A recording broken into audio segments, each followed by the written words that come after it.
So it's a very, very great pleasure of mine to welcome all of you over here.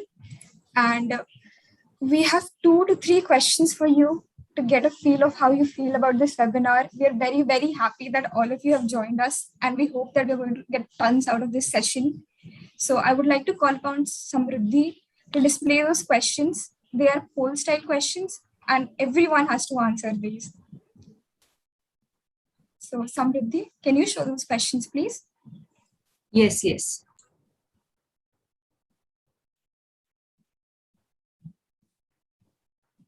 Cool. Question 1. Have you ever found yourself in a tough spot, not knowing how to approach a conversation in a professional scenario? It should be there on your screen. Please select the answer that's relevant.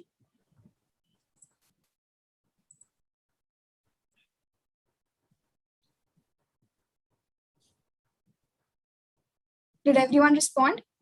Samruddhi?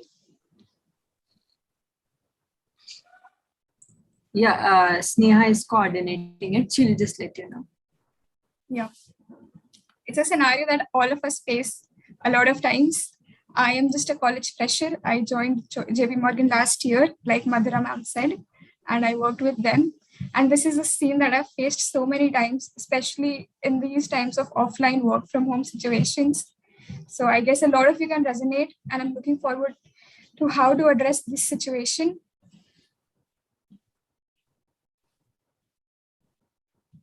Yeah, Sneha, can you show the next question, please? Can we have the next question? How important do you think is effective communication for you in a corporate setting?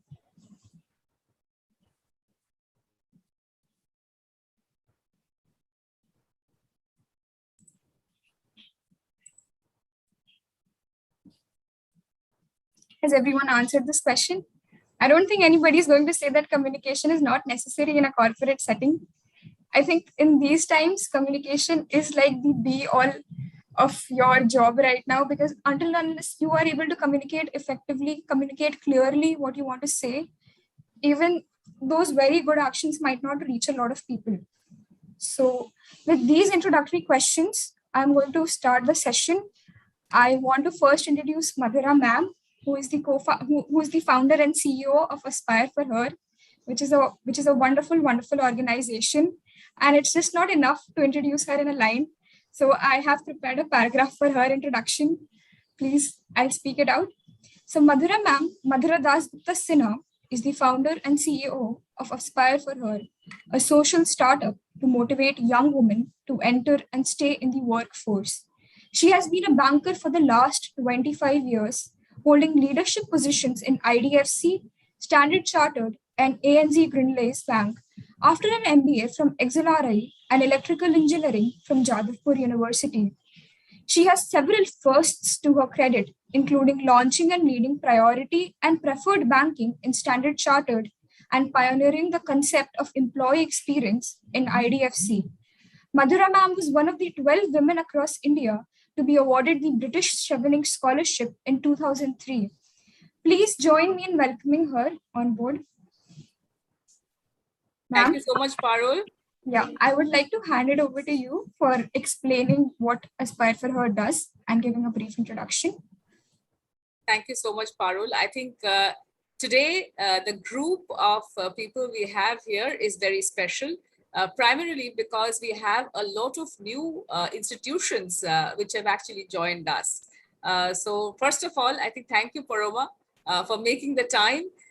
Because I think it was your name and the topic that we were discussing that sort of opened doors to many new institutions for us, and they were all excited about being part of this session.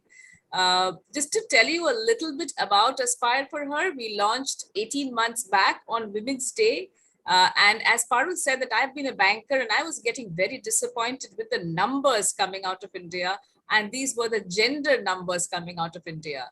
So some of you may not know that in India, there's been a sharp decline in the participation of women in the workforce after the pandemic, this number dropping to below 20%. This means that out of 100 women, less than 20 are actually participating in the economy. And this is India's $1 trillion opportunity as per the McKinsey Global Institute. So it is an opportunity that is sort of invisible and unreachable for us. So we want to ensure that that talent market, which is composed of women professionals, they're completely an untapped reservoir of talent. We would like to open that up to the industry, to all organizations who are looking for diverse talent. So that's what we do. We motivate women to enter and stay in the workforce. And just for your information, in the Global Gender Gap Index, India is absolutely at the bottom in terms of women's economic participation and empowerment. We are below countries like Saudi Arabia and Iran. Parul knows this. We keep discussing this in our conversations, internal conversations. So I just want all of you to know that. And do we want to be here in this space in India? No. And that is why I think for all women of India, Aspire for Her, or any platform like this is important for us to ensure that we do not drop out of the workforce, we enter and stay there. And for all men, we think it's very important for you to get the women in your networks, to get the women in your circles, to get the women in your lives, to ensure that they enter and stay in the workforce and continue to be part of the economy, to be an economic agency of their own. It is just the beginning of this $1 trillion opportunity, which we have ignored for so long. So thank you, Parul, for having me. And I know that everybody's equally waiting to talk about corporate communications. And the best person that we could think of was really Paroma. Paroma has a very, very exciting journey in her own career. I'm sure Parul will talk a lot about that. So over to you, Parul. And thank you, Paroma, once again for making the time. Thanks, Madhur. I always love being here. Parul, you can just cut it to 2 lines, okay? We'd rather have the conversation. Sure. Thank you so much, Madhura ma'am. Welcome, Paroma ma'am. It is like we wholeheartedly support this entire community, supports you in your mission, in our mission, basically.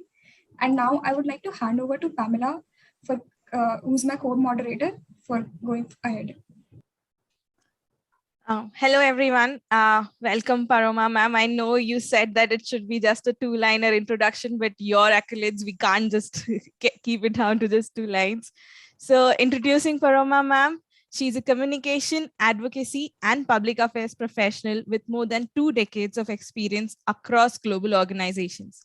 She has held leadership positions in companies like General Electric, Hewlett-Packard, Airtel, Google, and SoftBank. Currently, she is the Chief Communications and Public Affairs Officer at Dream Sports, India's largest sports tech startup, valued at over $5.5 billion. She is also a visiting faculty member in the School of Management and Entrepreneurship of Shiv Nadar University, and earlier she has been member of the startup team of the famous ISB School, Indian School of Business, India's first global business school. She is also passionately interested in gender diversity and social responsibility, especially in corporate philanthropy, diversity and inclusion efforts, and she has seen and overseen diversity, community relationships, and corporate giving during all her jobs.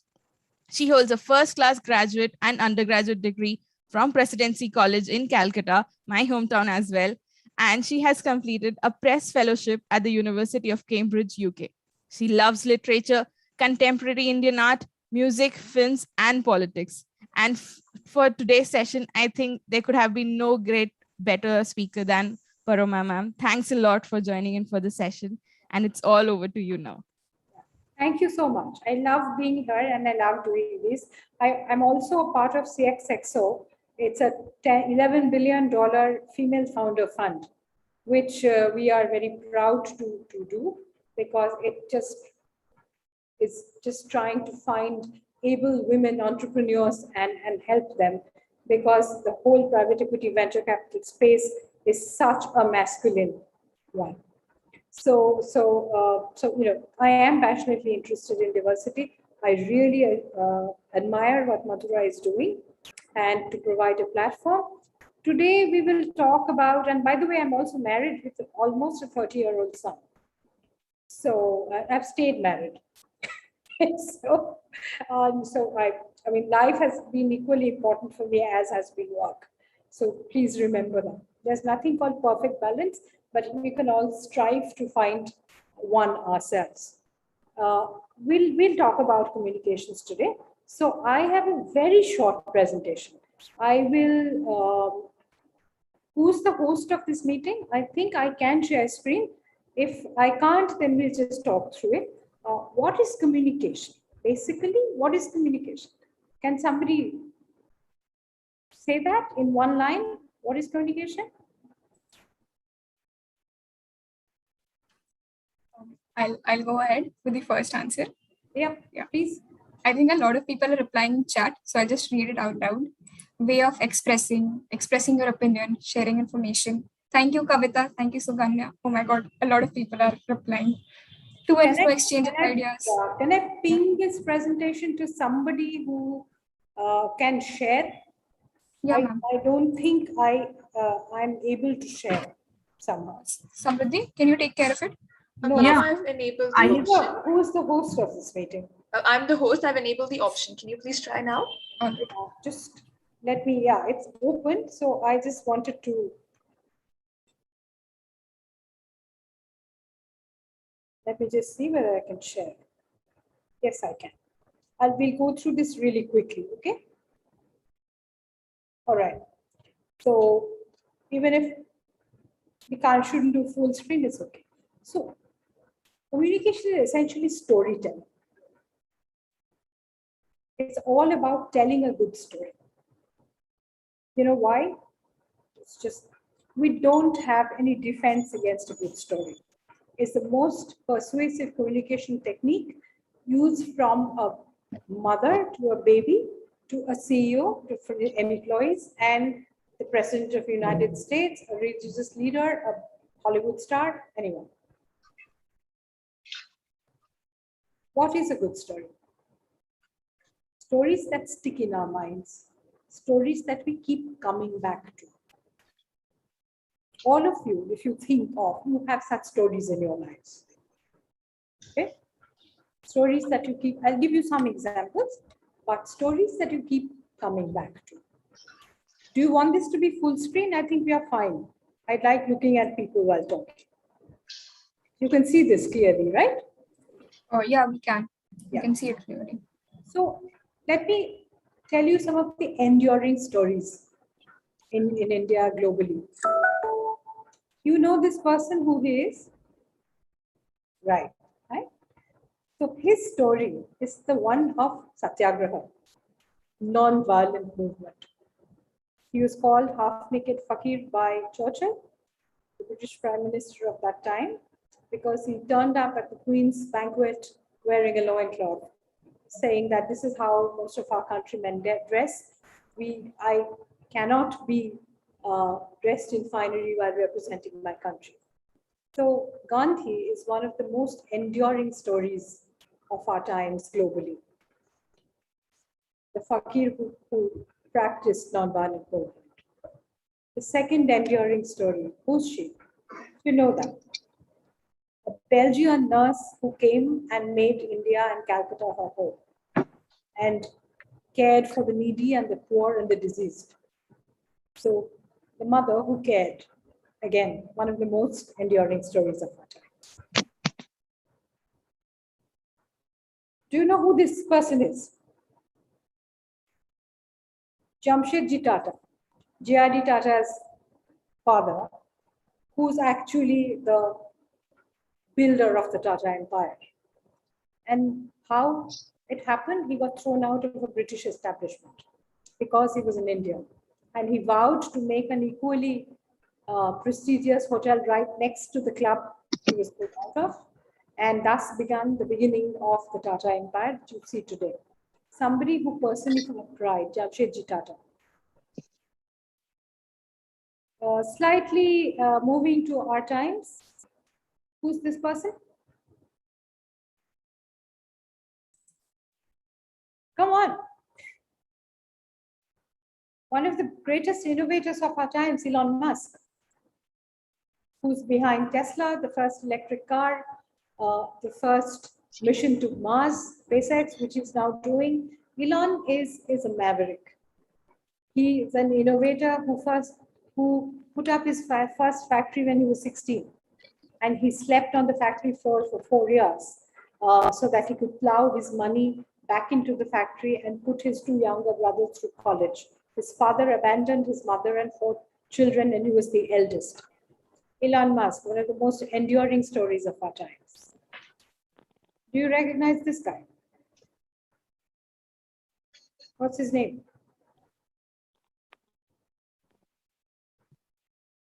Ritesh Agarwal. He may not be in the same league, but Ritesh is a college dropout who completely changed the game for hospitality by starting Oyo, which is basically a chain of budget hotels.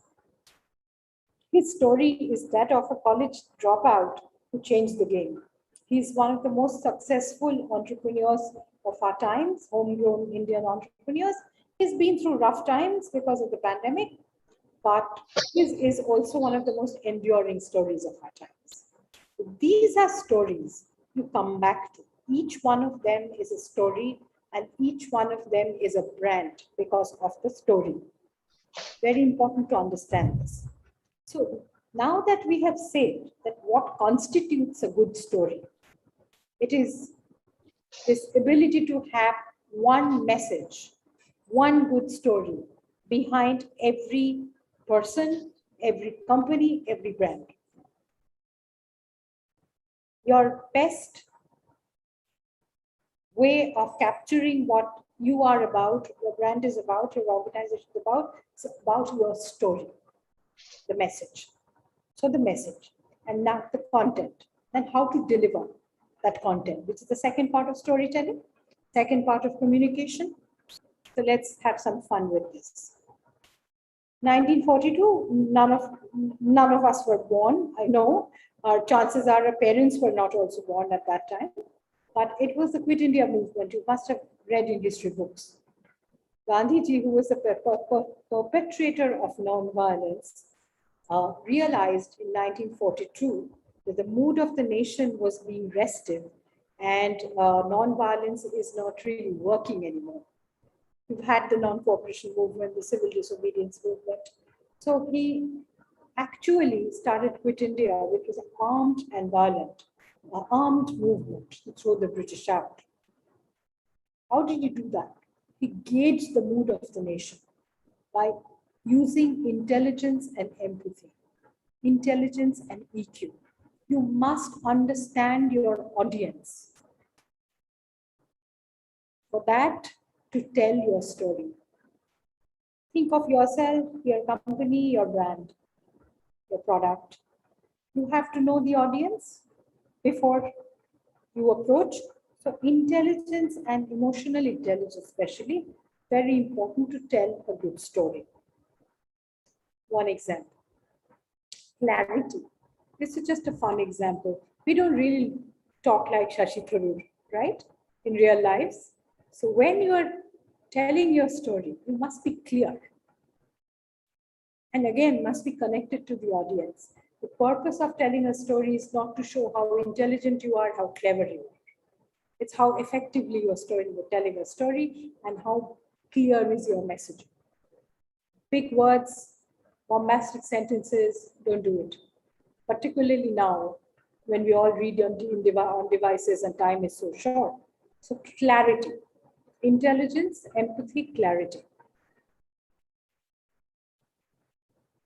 I'm so sorry, I should have changed this visual, but because this was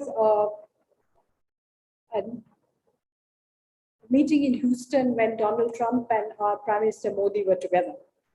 I actually have another deck where I have Virat Kohli, but confidence is also something, a very, very important trait when you tell a story. Because your body language matters. If your content is great, you have understood your language, understood your audience, made a connection. If you are slouched and slumped and mumbling, etc., it won't work. Confidence is not being bombastic, but confidence is being confident and clear with positive body language and eye contact.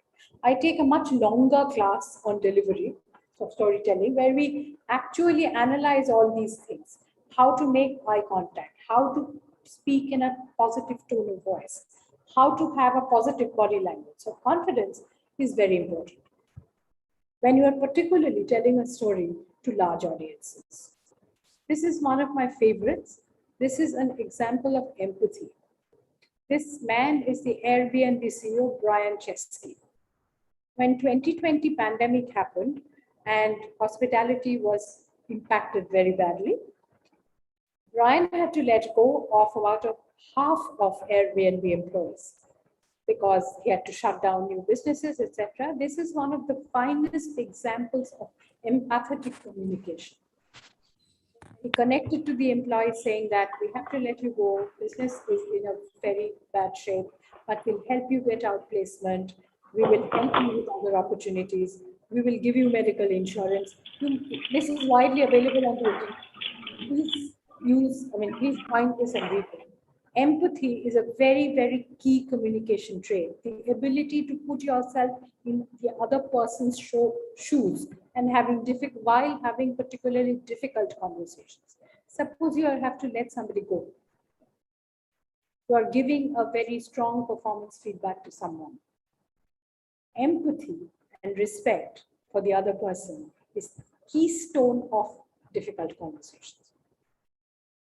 Find this thing about Brian and read the letter. I'm trying to go as quickly as possible. Credibility. You must come from a point of data and information and not falsehood and emotion. While you need to be empathetic, please have credibility. Communication with respect, kindness, and credibility. Who's this lady? Do you know? Jacinda, the new pardon. That is right. So she puts her money where her mouth is. She's the one who stopped that shooting, that school shooting being aired on YouTube, took on Google, was taken on Facebook. She is very credible. After that incident, that shooting happened, she actually went and visited Muslim residents in Sydney and Adelaide, so that there's no backlash from the community. She is one credible lady who communicates with respect, kindness, but data and logic. Credibility, very important. Our political leaders are pretty much the exact opposite examples, but we are not going to go there. Okay, approachability. This is a double-edged sword. You have to use this judiciously, but being approachable is a great thing, is a great hallmark of a good communicator. President Obama, if you see, he's my favorite in any case, he's my favorite politician. But if you carefully see, he used children, he posed with elderly people, he posed with challenged people, physically challenged people. That was his way of showing that he's a people's president. He's available, he's approachable, ordinary people can come to him and talk. Great way. This is, you can see many, many pictures of him. He uses it very effectively, exactly as opposite of President Trump. You should also watch body language of President Obama in pictures. I will not. Paroma, I think just one thing. I think some people are asking for full screen because they're not able to see properly. So we are almost done, Madhura. Okay. Oh, wonderful. Wonderful. Okay. So, because I wanted to talk. Okay. Cool. So last thing is delivery. I will not play it here. It will take too much time. But find this clip of Michael Holding and just see how to deliver a message. He spoke on racial violence when he was asked to speak at the crease. In the US, the death of this young Black man had happened because of police brutality. And Michael Holding, hopefully some of you know about him. He's one of the greatest cricketers and sports people of our time. He's a Black man from West Indies who led West Indies. He basically chose that occasion to deliver a speech on racial violence. It is, if you please see it, it's one of the most effective pieces of communication that, sorry, just a second, I lost you. Just a second.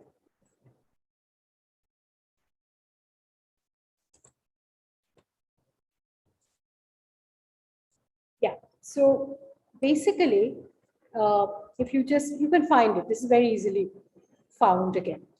So choosing an occasion to communicate is very, very important. Choosing the time, choosing the mode of delivery, and focusing on the delivery itself is one of the best ways to tell a story. If you're asking your boss for a raise, chances are you will choose a time when he or she is likely to listen to you and when your message will drive home rather than a very busy time or when he or she is clearly irritated. I'm giving you a trivial example, but choosing the time is very critical and choosing the occasion is critical for telling a story. So now I will stop share. And this is a very quick recap of the good stories are those which you come back to. And it's equally important to tell a good story well. So content and delivery and timeliness and audience connect and credibility make for really great communication, whether individual or organizational. So now I will stop share and we can have a conversation. Sorry, I really rushed through it. Normally I spend a lot more time discussing, but I really wanted to have a conversation. Thank you so much, ma'am. I found it a wonderful presentation. I actually thought that you practiced whatever you preached. It was simple, clear, effective, like a story about these stories. So I found it wonderful. And do let us know if you guys also want to ask questions. We'll open the chat box for audience questions. And meanwhile, Pamela and I have a few questions also. So Pamela, do you want to start? Yes, I will like to ask the first question. So I worked for 3 years in Goldman Sachs, and then during my journey, I felt a few things. I saw a few things. So one of them is women tend to shy away from asking for a promotion, and that is a very common thing. So how much do you think does that affect the professional career, and how do you think one should negotiate for salaries or bring up topics like salary, promotion, or a new project with their male counterparts? You're asked, unless and until you ask, you will never get. And unless and until you talk about yourself, who will. Humility is a very overrated virtue at the workplace. I'm not saying you go about tom-tomming about things, but please speak up to get your due and showcase your achievements. It's really silly not to do it. And this tip, once I was, filling up some performance review when I was at Google, and like 7 years. And I'm like, why should I write like pages and pages? It's so embarrassing. So my male boss at that time said, if you don't write, who will? Please take time and write about your accomplishments. So ask and tell. Don't hesitate to do. I don't want to be facetious. And please be armed, as I was saying, be credible. Be armed with data. Quite often what happens with women's conversations is that they degenerate into emotional ones. Don't do that. It's empathic. Empathy is one thing. Having an emotional tantrum is quite something else. So please focus on data. If you're negotiating for a raise or a promotion, it will help to get some peer data and industry data. And saying that, I've been here in this role for these many years. I've done X, Y, and Z. So I think I'm ready for the next step. So when can I get to the next step? There's nothing wrong in having this conversation.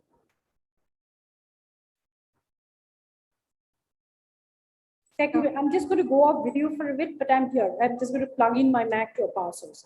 So please ask the next question. Sure, ma'am. The next question is mine. So we have heard of this term called company culture, and that company culture varies from industry to industry, or say company to company, corporate to corporate. As someone who has held leadership roles in different kinds of companies, how do you think this communication differs between, say, a fast paced startup to a mature organization, and how do we adapt to it? This is an excellent question, actually, and a very real one. No, it's a very real one. There's always a balance. From your experience, you're bringing qualities and attributes which you can hopefully contribute to the startup culture and help them grow or help them achieve a stage. But and also the reverse. If you have graduated from a startup to a big company, which rarely happens these days, most people seem to want to work for startups. But again, vice versa, if the reverse happens, similarly, you will retain some of the good traits and try to implement while not detracting from the overall culture. It is sometimes quite difficult. I mean, you may have a big company perspective that things should be done in a certain way, and bring quality, bring standards, bring process, which quite often startups, even large ones, are lacking. It's quite often what the founder says, right? You do, or what X says and Y says, and decisions are taken by a very small group of people. So you must understand that the scrappiness is also why startups succeed, because they don't get mired into a lot of processes and systems. Having said that, I mean, you have to also make them ready to be big companies. So you have to bring in process, bring in systems, bring in different kind of mechanisms, check and balance. You also have to be very honest and truthful about whether that organization is ready for the change.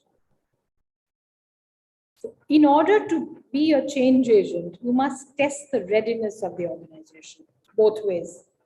And some candid conversations help. If you think you're losing the way, just have a conversation with your boss or somebody you trust, saying that, like, what is happening. And quite often it happens that maybe they're not ready for what you are trying to bring to the table, however good it might be. So then the choice is yours, whether you want to continue to do that and fight your way, or you want to withdraw and say, okay, fine, I mean, I'll try this when they're a little more advanced at the curve. And if it's really not agreeing with you, leave. Go back to an environment where you feel more comfortable. It has happened with friends of mine. Big CXOs joining CEOs as a startup didn't last. It does happen. You have to being candid is very important with yourself as well as your stakeholders. Okay. So, yeah. Easier when you are more senior. Yeah. No, like they were very actionable points in your answer. So thank you so much.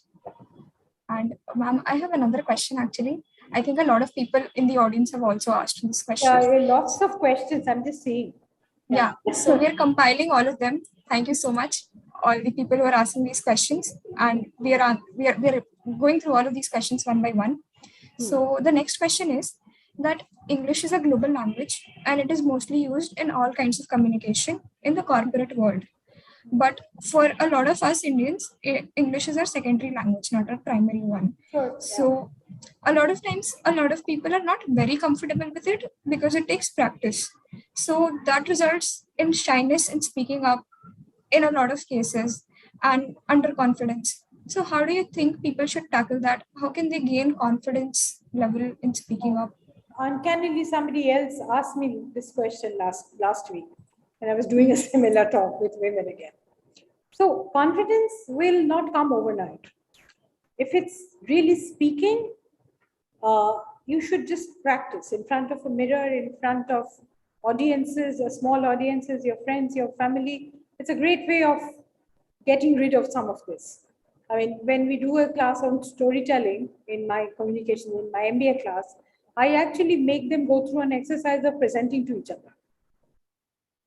And it has to be done in an atmosphere of respect and trust.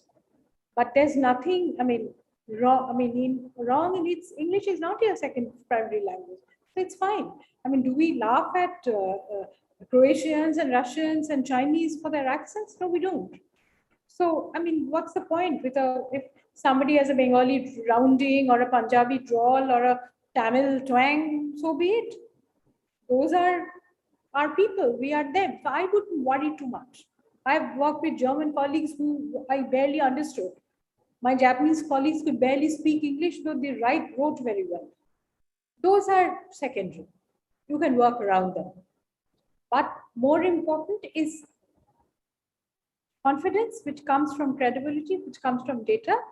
And if you have the good content, work on your content so that it's really good and data-driven and credible, and then practice the delivery with smaller audiences till you are ready for larger audiences. G is an excellent company. Whoever presented had to practice and do. He has show and tell stars.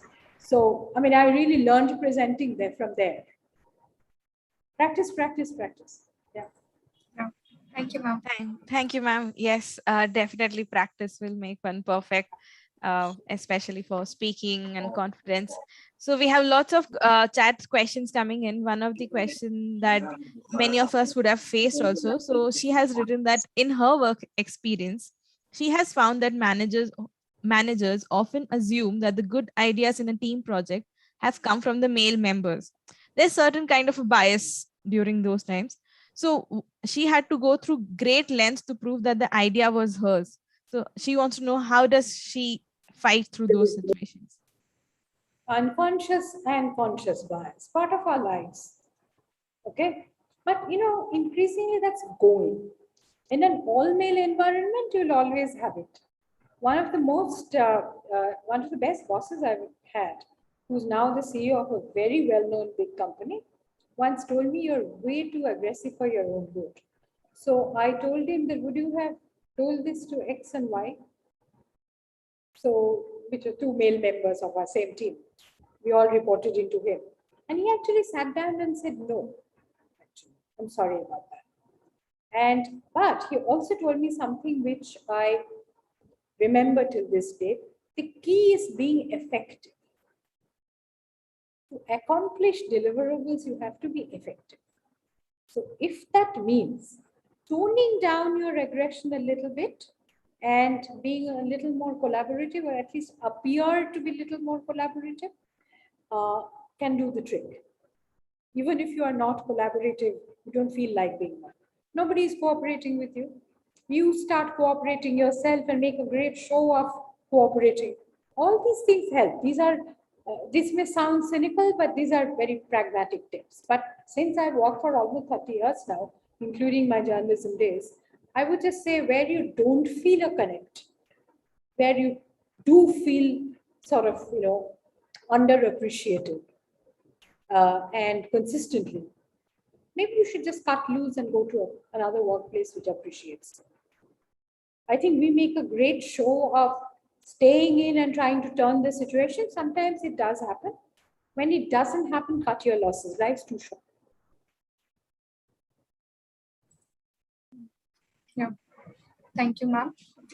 So the next question is about your career. So how does a day look like at work for a communication manager at a corporate level?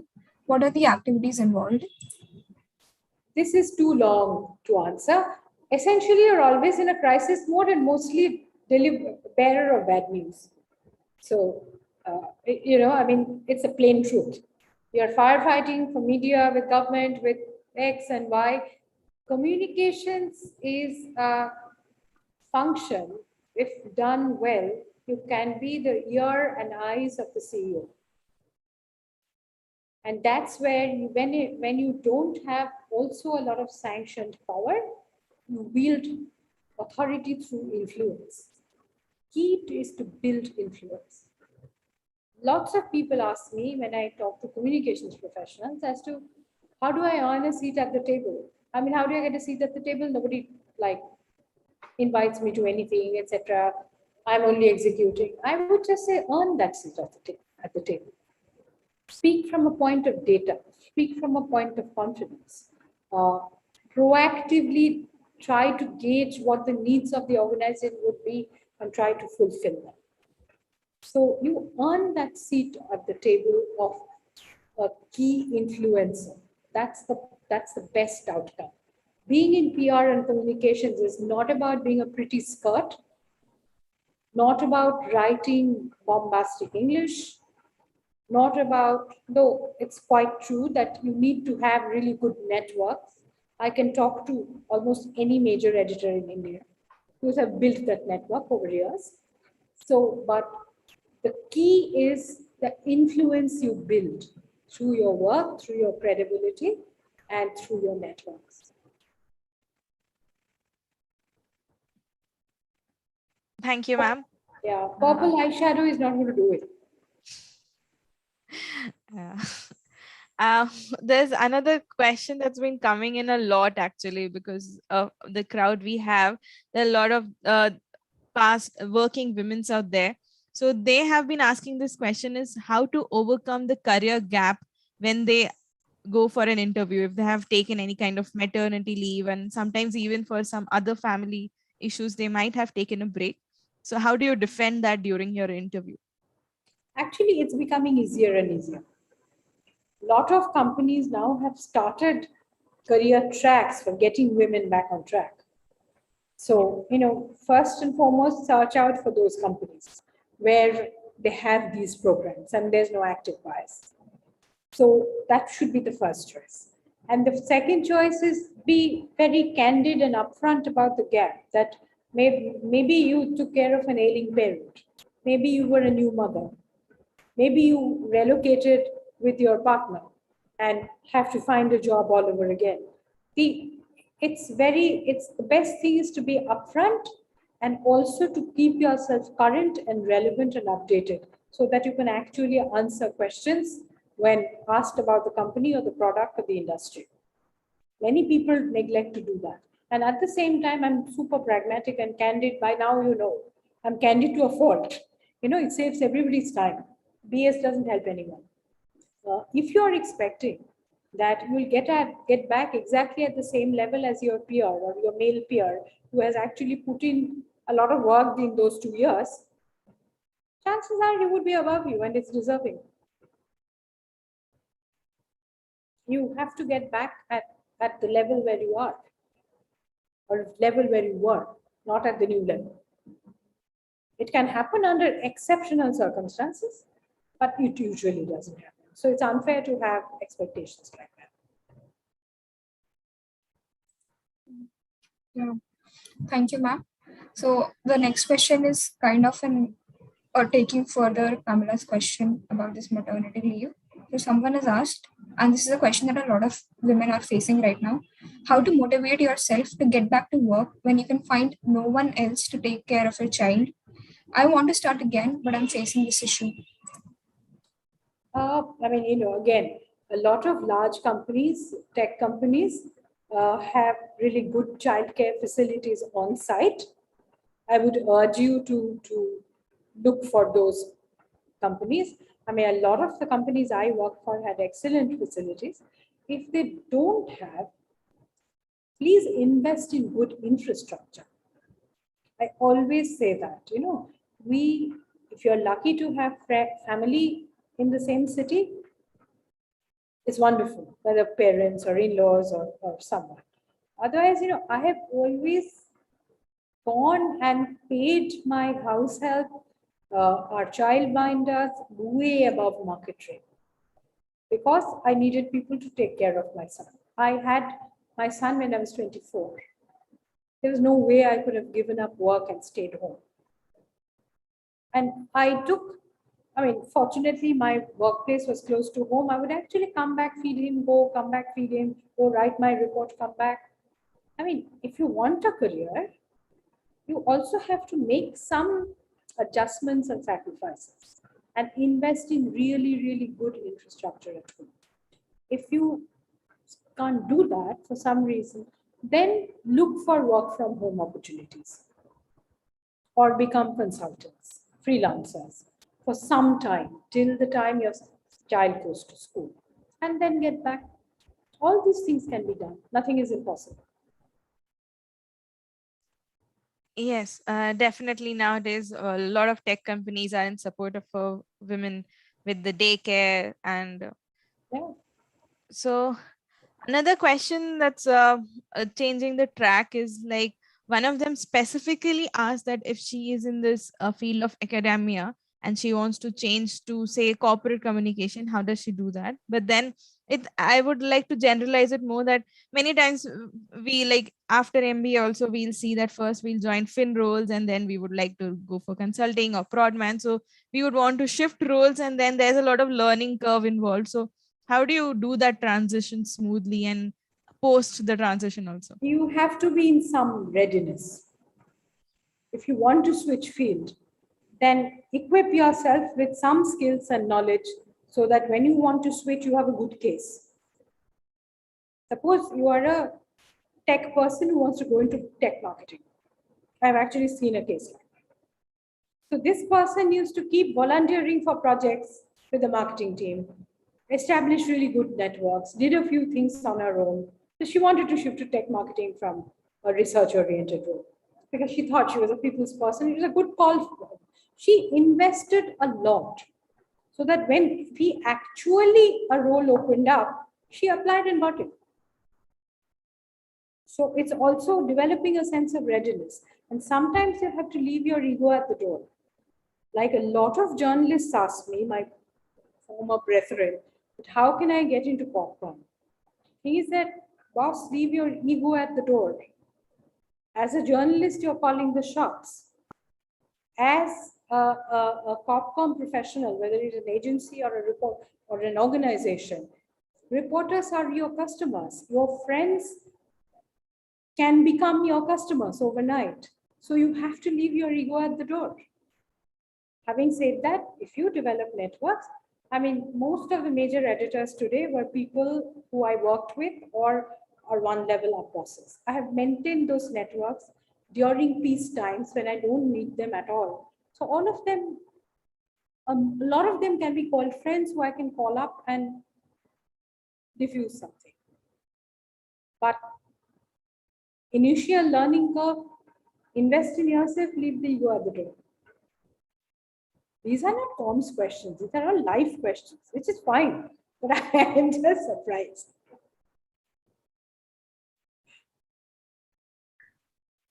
So there's I mean, I'm reading some of these. Politics is a way of life. I mean, where there are people, there's politics. Don't you navigate politics in joint families amongst your friends? It's the same thing.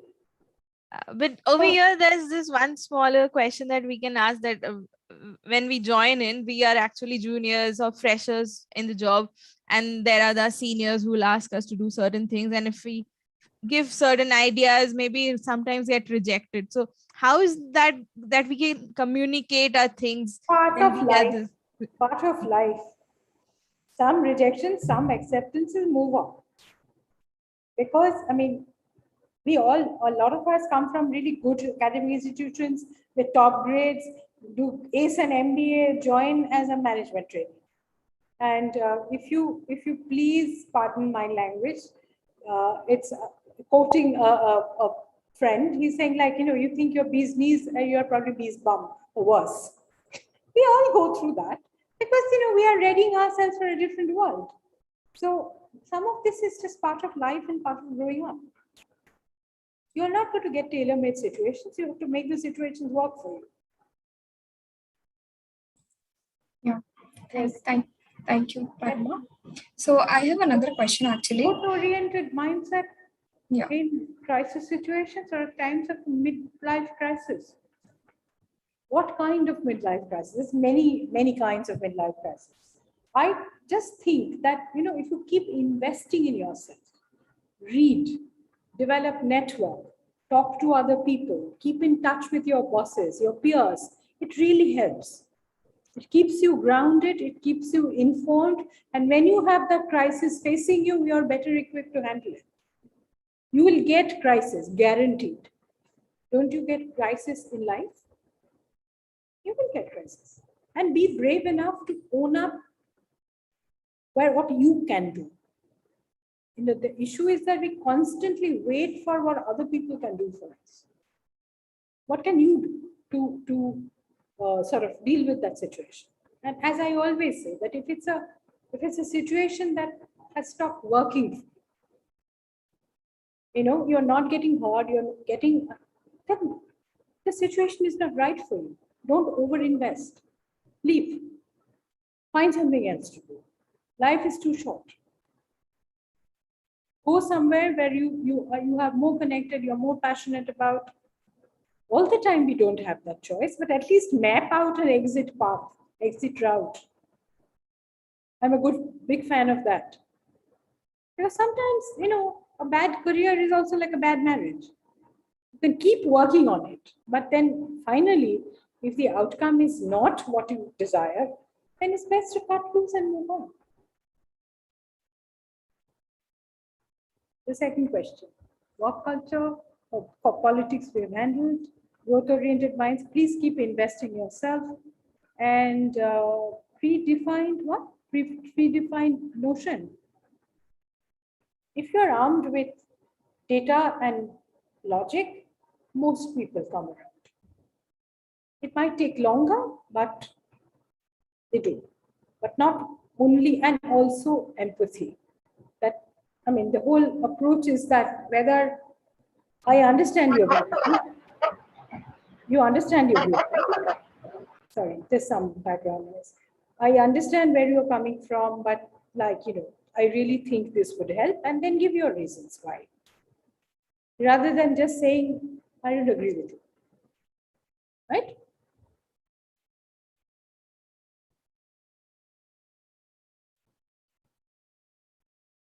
My feedback on what? My feedback to help us cater to your needs better.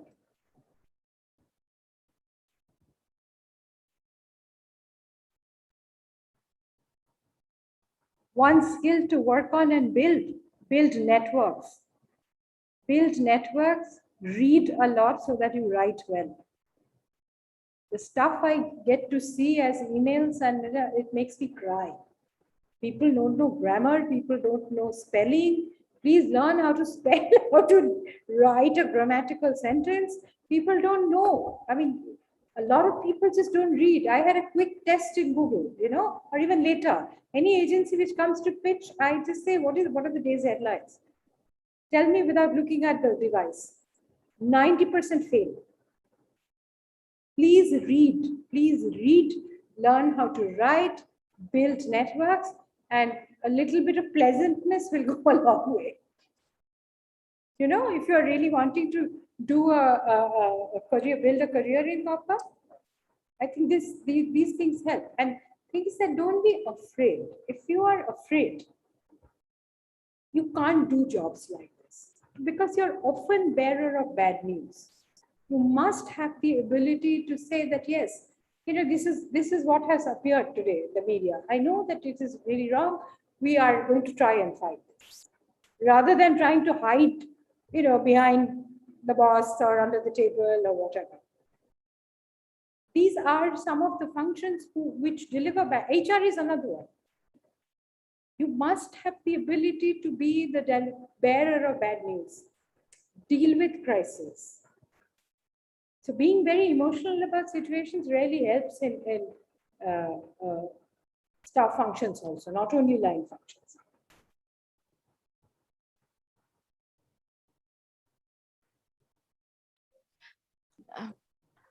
So I would like to ask you one final question I'm just seeing also, please ask. Yeah. Is there anything that I would like to answer from here? Okay.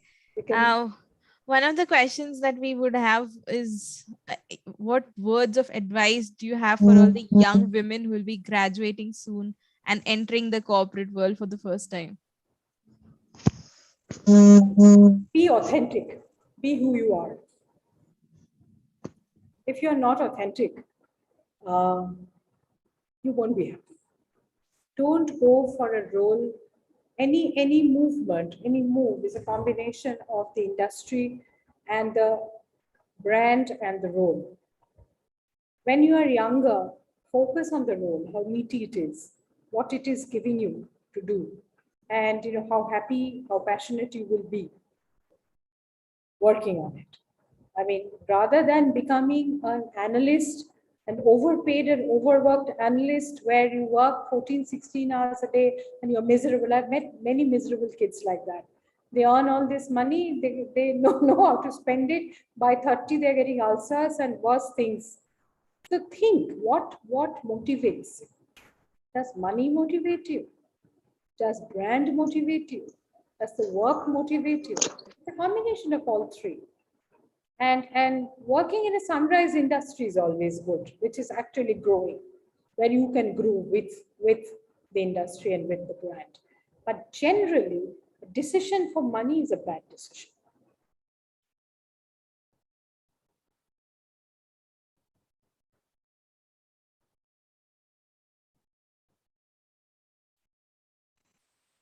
Everyone is stupefied into silence. Why is that? Okay. And there's another question that's come in is how to deal with people who are not willing to listen and are majority of the times and they are your seniors. So I mean, as a rule, seniors don't listen. You have to just persuade them. Because hierarchy plays a role, right? They always think that the senior most person in the room is right. This mindset needs chipping away.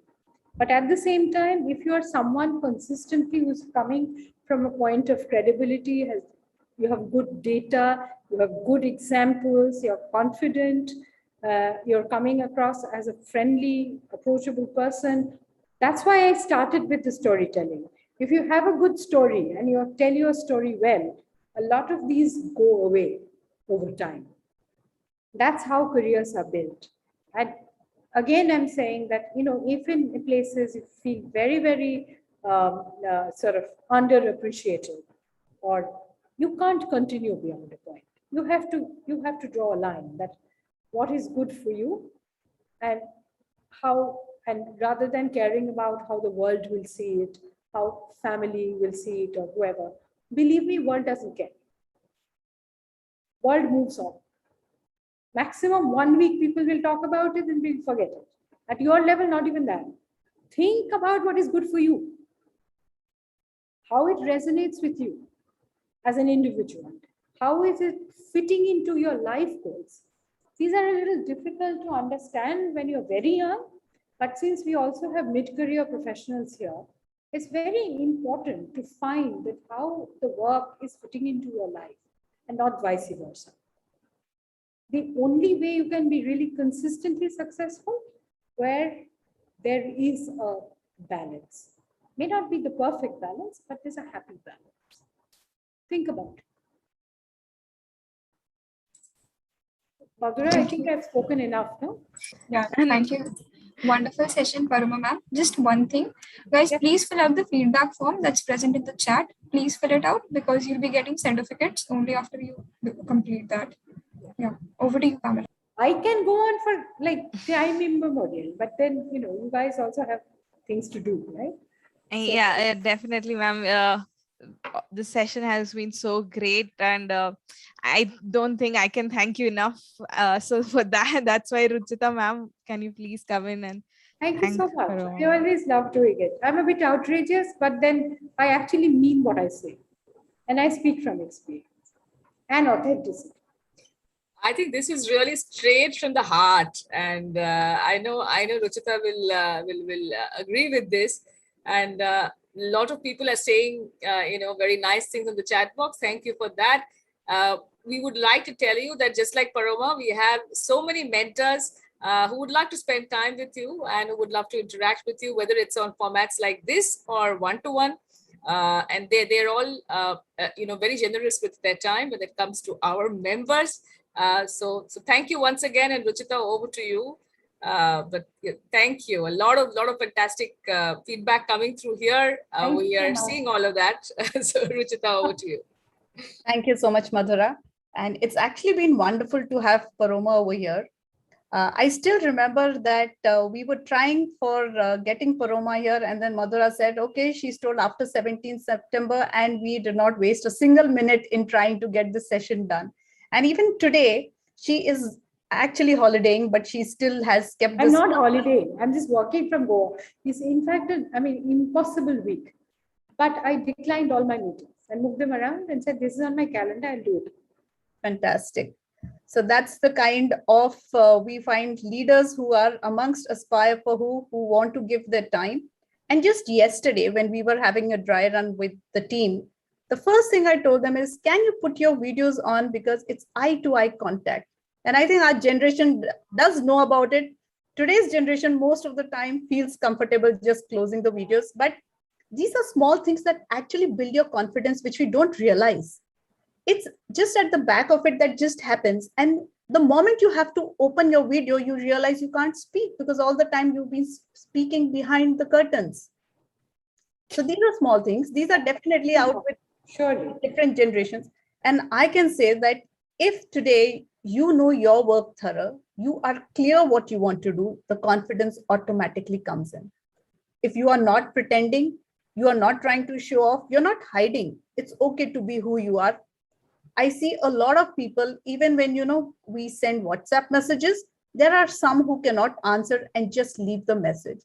In fact, I would always say that if a person will actually reply saying that I cannot commit to it, we appreciate it more because, he's told a yes or a no. It's very important to communicate. That communication is right from where you are now. Credibility and data. Definitely. If you know your points very clearly, there's nothing that can actually take away the confidence from yourself. And today we look at most of the world leaders, all of them are not great at English, but they've still made their way through. And they are leaders, they are ruling in a way, they have a big fan following because of the work that they do. It's the content and the intent. And once you're clear in it, I think there's nothing that will make you feel less confident of what you're doing. Somebody asked Angela Merkel, the German chancellor, why do you repeat your clothes so much? So she said, I run the country, I'm not a model. Exactly. Which is so true. A lot of times people work counts, not much else. And the person, the authenticity that you bring. And a lot of times we are not competing with anybody else, but our own selves, because we've placed ourselves somewhere where we are thinking that we have to do better. Just being natural and leave the rest. It automatically comes. Do not compete with anybody and love yourself and be your friend. That's all I have to say.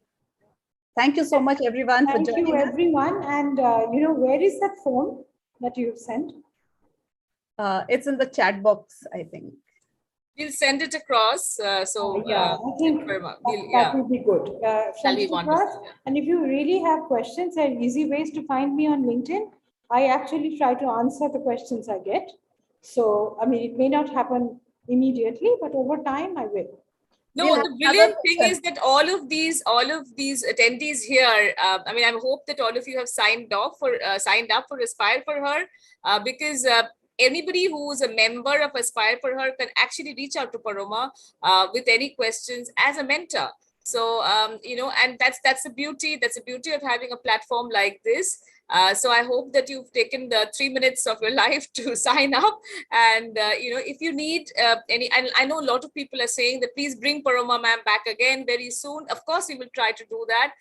But you do also have the ability to reach out to her individually as a member of Aspire for Her. So please go all right out.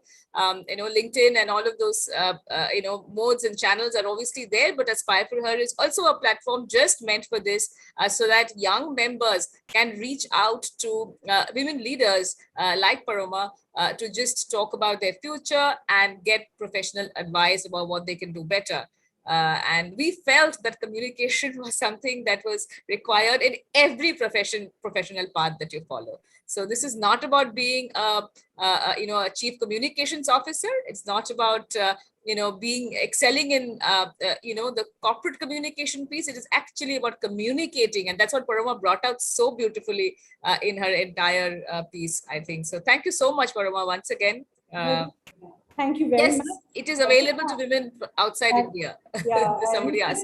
So I always love doing these things, and thanks again for providing the platform. I think as part of her, it's doing great.